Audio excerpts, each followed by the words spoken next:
Alright, Ronan MMA, welcome back to the channel. Now, UFC 295 wrapped up last night, and I'm here to give a recap and a reaction to this card in its entirety. We will start with the first fight of the night and work our way up. As usual, I will try to go through some of the earlier fights a little bit faster so we can spend more time on the main event, co-main event, and things like that. Let's get right to it. The first fight of the night was Denis BUZUKJA versus Jamal EMMERS.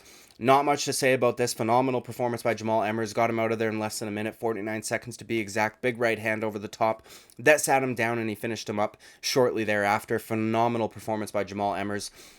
Not much else to say. I mean, it ended so quickly. They landed, Denis BUZUKJA landed 3 strikes. Jamal EMMERS landed 14 in total. Just a great performance overall. Moving up the card to Joshua Van versus Kevin BORJAS. Now, this fight was pretty fun to watch, man. Joshua Van had a tough first round against Kevin BORJAS. Kevin BORJAS was setting an incredible pace. Hurt Joshua Van on a couple of occasions. Was landing big leg kicks, big shots. Joshua Van, though, in that second round made a massive adjustment. Now, Kevin BORJAS did start to slow down on his own a little bit in that second round, but Joshua Van aided and abetted that massively with those crazy body shots. That was a brilliant adjustment. Big straight rights to the body, big left hooks to the body. Kevin BORJAS had no answer for it whatsoever, and it just depleted his gas tank further and further. Joshua Van had a ton of momentum, ended up running away with this 165 total strikes to 78. Great performance, and a great adjustment to see from a guy who, if I'm not mistaken, this is only his second fight in the UFC, and to make an adjustment like that after such a hard first round is really impressive to see. So great performance by Joshua Van, and a great fight, honestly, by both of these guys. Kevin BORJAS might want to either work on pacing and or his cardio. I don't know if it was a mixture of the both or if it's just one or the other. He did set a pretty high pace in that first round, and he wasn't able to keep it. And as I said, Joshua Van's body shots didn't help either. Moving up the card to Josh CASTANEDA versus KHANG. This fight was all right, went to decision, but it was nowhere near as entertaining as the fight right before it. John Castaneda got the unanimous decision. Kang may be older, but his chin still holds up. I mean, to be fair, Castaneda wasn't really sitting down on a whole lot of shots. It kind of looked like a bit of a sparring match. Towards the end, they were a little bit more beat up, but for the first couple rounds, it was a little slow, or a little bit more of a slow pace. Good performance by Castaneda, though. Young guy, fighting a vet, so it was impressive performance overall. Moving up the card to Jared Gordon versus Mark Madsen. This fight, man, I am so happy for Jared Gordon. I picked Mark Madsen to win simply because I thought that Jared Gordon's bad luck was going to continue, okay? I'm very glad that it didn't. He has had a rough time of it, okay? He got put down by a headbutt against Bobby Green and put out cold, no contest. He got his other fight scrapped because he admitted that he was still dealing with concussion-like symptoms. He got robbed by Paddy Pimblett, which was what started all this bad luck off. And to have a performance like he had in Madison Square Garden on the feature bout of the early prelims, I mean, Jesus Christ, man. Not just that, Mark Madsen was giving him issues early on. He had a tough couple minutes in that opening round. Mark Madsen tying him up in the clinch, landing uppercuts right up the middle, landing big knees to the body. Jared Gordon didn't seem to have an answer for it. Now, he was continuing to get separation, but Mark Madsen would just immediately go back to it, keep one hand behind the neck and pull his head down, and was just landing good shots. Now, I feel as though Jared Gordon not getting hurt by these shots might have kind of fucked with Mark Madsen a little bit, and then he started to gas out himself because he was setting such a high pace and the output wasn't really paying off. Jared Gordon wasn't showing signs of going away. He continued to implement his game plan. He ended up getting Mark Madsen up against the cage in a clinch scenario, landed a nice tight elbow, and then a hook that followed, dropped Mark Madsen in a almost comical way. It reminded me, it was like Johnny Walker-esque, okay? He was standing straight up and then all of a sudden his body just went completely sideways in midair. He fell to the ground. Jared Gordon finished it off. I was skeptical to pick Jared Gordon because I thought, well, he hasn't gotten a finish in like 6 or 7 years. He doesn't really hit all that hard. Now, he is technical on the feet. He has a nice left hook that he lands on occasion. Not on occasion, pardon me. On a regular basis is what I meant to say. But it's just not usually enough to put these guys down. But he was able to do so here, and I'm super happy for him. Huge showcase, as I said.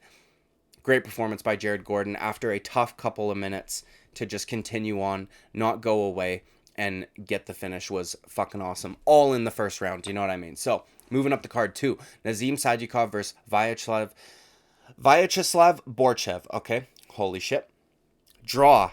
I wasn't overly upset with this decision, actually, that it went to a draw. These are one of these ones where you can't really be upset by it. It was a great performance by both guys, so BORSHCHEV had an incredible opening first round, right?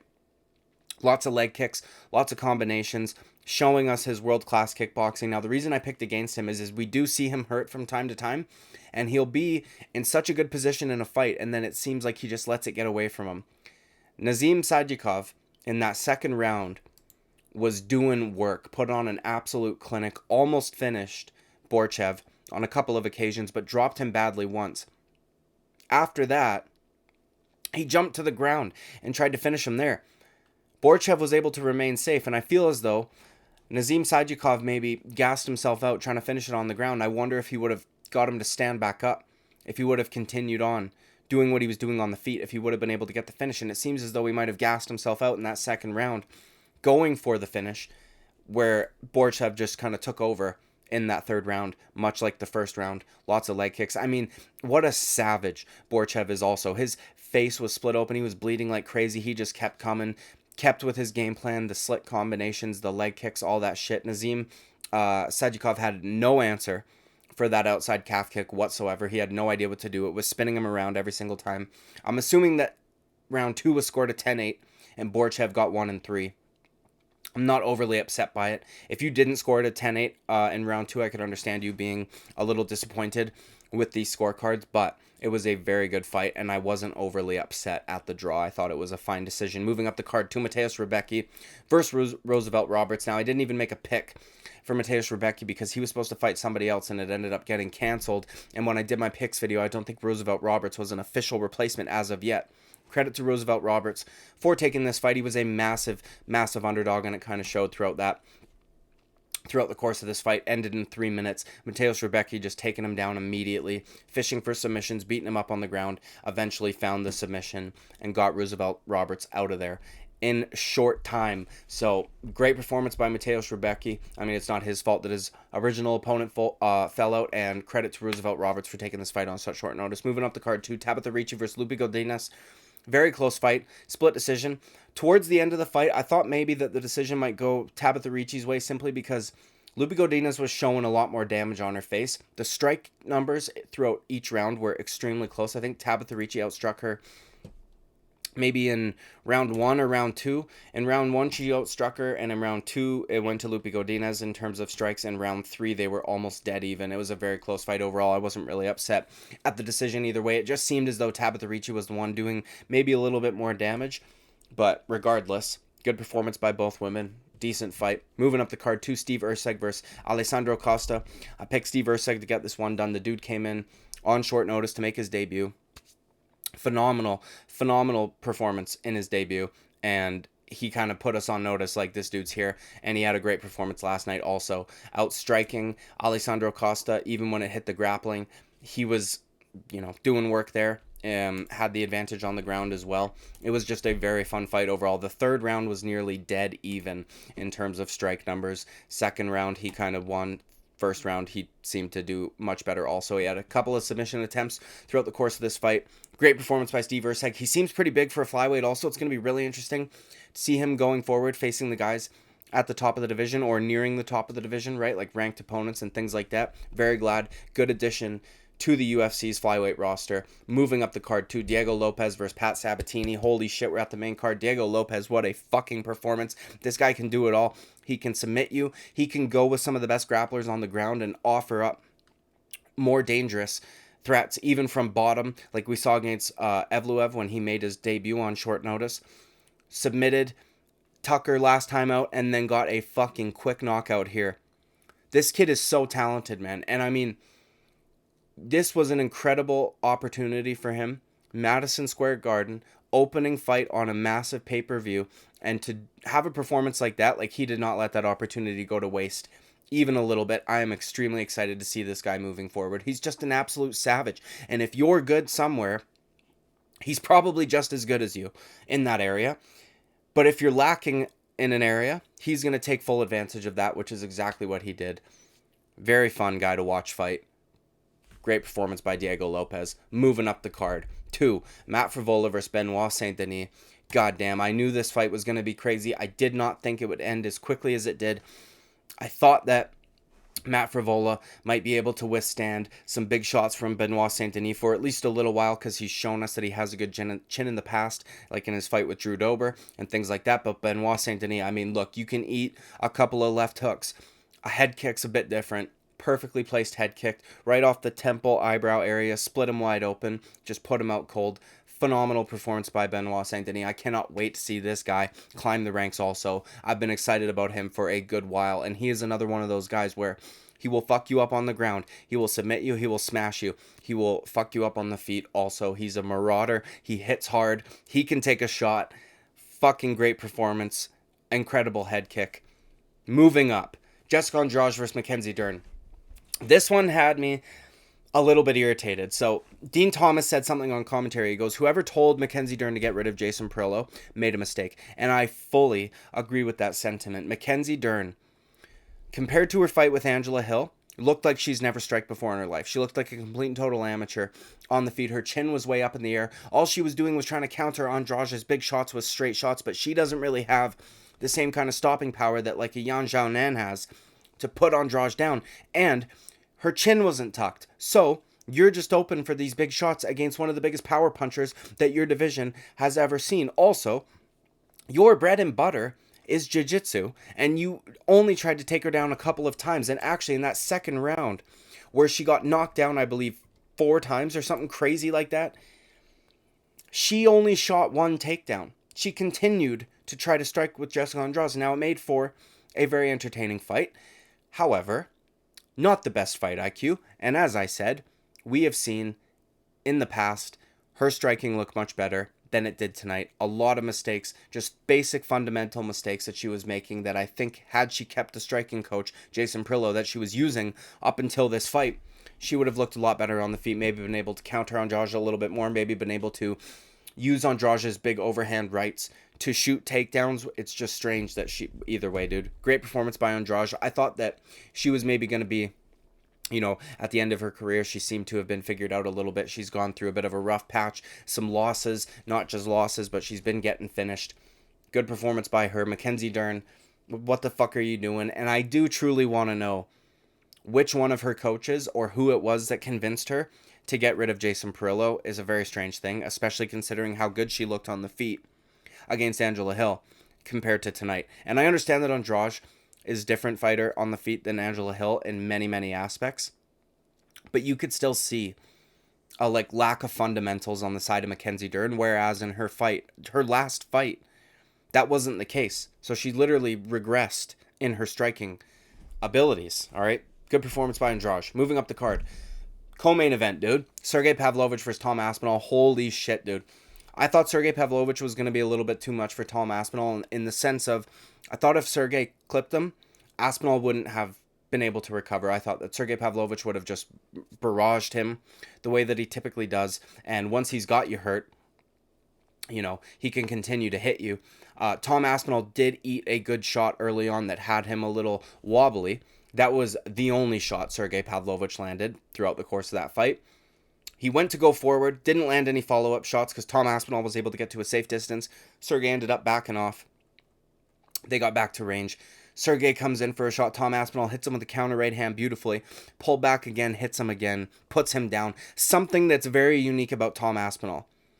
When he gets you down, right, whether he knocks you down, he takes you down, or you're on your way down from a big shot, his ability to pounce on the finish immediately, no hesitation whatsoever, is like that of a fucking jaguar, dude. This guy is a savage, especially at heavyweight. This is insane to see, but even if you compare him to guys at the lower weight class, the quickness in which he jumps on the finish is unlike something I've ever seen before. Like, it is truly unique, and it's an incredible skill and ability to have, especially in a division where all it does take is one shot to change the course of a fight. You hit him once clean, you're 260 fucking pounds, big dude moving real quick. If you've got him hurt, you know, the ability to jump on that with no hesitation in a split second is gonna help you massively, and it did tonight, or last night rather. Incredible performance by Tom Aspinall. I really wish that they would just force John Jones to fight him. They are still going to go ahead with the Stipe Miocic fight, which nobody fucking cares about. Tom Aspinall may be the guy that is able to, like, legitimately dethrone Jon Jones, and that would be better for the heavyweight division moving forward, because if they go ahead with the fight that they want to go ahead with, they're going to have two old men fighting each other. Regardless of the outcome, they're going to fucking retire. Do you know what I mean? And then we have a scenario where you're just going to elevate either the interim champ to a full champion, or you're going to have him have to fight again for like a vacant title, meaning that his interim title meant absolutely fucking nothing. Like, it's really unfortunate, because I would love to see what this guy can do against Jon Jones. It's actually extremely interesting. He's good everywhere. He's good in the clinch. He's good on the ground. He's good at range. The guy's a savage. He throws leg kicks as if he's a welterweight. Like, it's really unfortunate that they want so badly to go ahead with the Jon Jones-Stipe Miocic fight, but I guess it is what it is. Tom Aspinall should be the heavyweight champion. I mean, Jesus fucking Christ. And he will be in short time. Moving up the card to the main event. We ripped through this one. All these fights ended relatively quickly. Not a whole lot to talk about. Yuri Prochazka versus Alex Pineda. I don't want to brag because that's annoying and arrogant, but I will say that I called this one pretty well. And I don't mean like anybody can watch an Alex Pineda fight and say, oh, he'll hurt him with a left hook.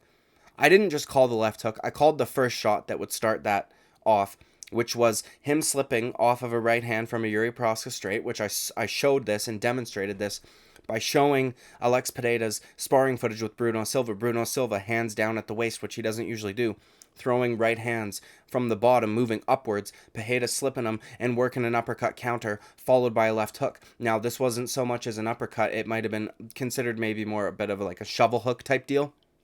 Regardless, it came from up. It wasn't a perfectly, parallel hook. After that landed, he landed the left hook, hurt Yuri Prochazka. Let's talk about the first round, actually. This first round was pretty competitive in the sense that Yuri Prochazka, right quick, decided he was going to wrestle with Alex Pineda because, like I said in my prediction video, and 3 to 5 leg kicks, Pineda would be hurting Yuri's leg. And it took maybe 2 or 3. Do you know what I mean? Like, Yuri Prochazka was having issues with that lead leg. He kept switching stances to try to get it out of danger for a little bit, and then he would switch back. Pineda would chop it immediately. Prochazka did have some moments. He landed some good shots. He had Alex looking like he might have been hurt at one point. Alex was backing up kind of wide-eyed, like, oh shit. But this is why I kept saying too, Pineda's not chinny. People like to say that because we watched him get knocked out by Israel Adesanya. That's a shot one he didn't see over the shoulder, and it was just perfect. Like, if you're throwing shots the way Yuri does, from head on, he's seeing them coming. It makes a difference. He's not chinny. Also, he's cutting 20 pounds less weight. He probably weighed more than Yuri Prochazka did when they stepped inside that cage. So he was able to eat some Yuri Prochazka shots. Yuri Prochazka was able to get a takedown, I think with about 2 minutes left in that round. He ended up accumulating some control time. Didn't land a whole lot of damaging shots from that position. Alex Pineda did a good job defensively, holding him down tight to him so he wasn't able to posture up and really do damage, which is another thing that I spoke about. I think we should almost stop doubting his ability to, at the very least, if he can't defend the takedown, to defend the grappling. Regardless, we get into the second round. They're at range again. Prochazka's landing a few shots. Pineda's landing some good shots. He kept going to the right straight to the body. He was utilizing that. The jab he stung Yuri with a couple of times. Alex Pineda was still chopping away at that leg. Prochazka was having some serious issues with that. Welting, bruising, swelling. His leg looked brutal. And every time he would get hit with it, he would start to limp a little bit, have to put it back, and then he would eventually switch forward. Alex Pineda was backing him up against the cage. Yuri Prochazka rushes forward, backs Alex up against the cage, which I thought was going to be the danger zone for Alex Pineda. I thought if he was going to finish him, the roles would be reversed. Alex Pineda would be on the outside. Yuri Prochazka would be backed up against the fence. Yuri comes in with a big straight right. Alex slips. Shovel hook type deal. Left hook. Puts him down. Yuri Prochazka, I said this also in my prediction video, he tends to shoot when he gets hurt. He did just that. Alex Pineda, instead of immediately addressing, defending the takedown, he just continued to elbow away at him. And look, the stoppage looked like it could have been potentially a little bit early. But one, if Yuri Prochazka is not complaining about it, I'm not going to complain about it. He's an honest, honorable person. He said that he went out, and that's that, okay? It did look a little early. However, people I don't want to see guys get killed. Like, I don't understand. He was shooting for that takedown. Alex was hitting him with these massive elbows, and then all of a sudden, Yuri Prochazka just flopped backwards. You know, it wasn't like he pulled Alex down. He literally flopped backwards. He had his hands locked trying to get the takedown. And then his hands all of a sudden weren't locked. They kind of got caught up on Alex's legs. And he admitted himself he went out. Do you know what I mean? So if he's not complaining about it, I'm not going to. And I want to say that Yuri Prochazka is a fucking savage. And dude, I have so much. I mean, he made me more of a fan in defeat than I already was, because Joe Rogan was trying to basically get him to say that it was an early stoppage, and he wasn't having any of that. He said, I agree with it. It was the right decision. I know that I'll be able to fight through even if I'm knocked out, but, you know, it is what it is. I felt horrible for him. He was, you know, upset, to say the least. He was trying to blink out the tears. He was obviously disappointed in himself. He will be back. I can't wait to see him in more fights going forward. There's no doubt in my mind that he will fight for the title again one day. What an absolute savage. Super honorable, respectful man. We already knew that, but I mean, to see it in real time like that was pretty cool. And Alex Pereira, holy shit, dude. If he is not in the conversation for top 3 combat sports athletes of all time, I don't know what could put you there. 2 divisional champion in Glory Kickboxing, which is the most prestigious kickboxing organization around. 2 divisional champion in the most prestigious MMA promotion around in very short order, has defeated now 4 champions: Jan Blachowicz, Yuri Prochazka, Sean Strickland, and Israel Adesanya. All of them. I mean, Jesus Christ, dude. Insane. This guy, what he has done in this amount of time, and it's really fucking cool to see. Him and Jamal Hill is going to be a phenomenal fight. I'm very much looking forward to that. Hopefully Jamal Hill is able to recover sooner rather than later. I understand Alex calling out Israel Adesanya because he probably thinks, well, Jamal Hill might be out for a bit. I want to get another fight in there. I didn't take a whole lot of damage. This fight ended relatively quickly. But fuck that. Don't give Israel Adesanya a chance to win the 205 title coming off of a loss, okay? But Alex Pereira, he may not speak English. He's not an idiot. He's probably aware that that would be a massive pay-per-view. The trilogy belt in MMA, up a weight class. He's the champ this time. And it would probably sell crazy, to be fair. But I would rather see him wait out for Jamal Hill. It is what it is, dude. What a fucking card. What a performance by Alex Pereira. What a performance by Tom Aspinall. Incredible. Regardless, moving on. There's no more fights left. My bad. Not moving on, dude. Like and subscribe. I would greatly appreciate it. I'll see you with the next video. Bye-bye.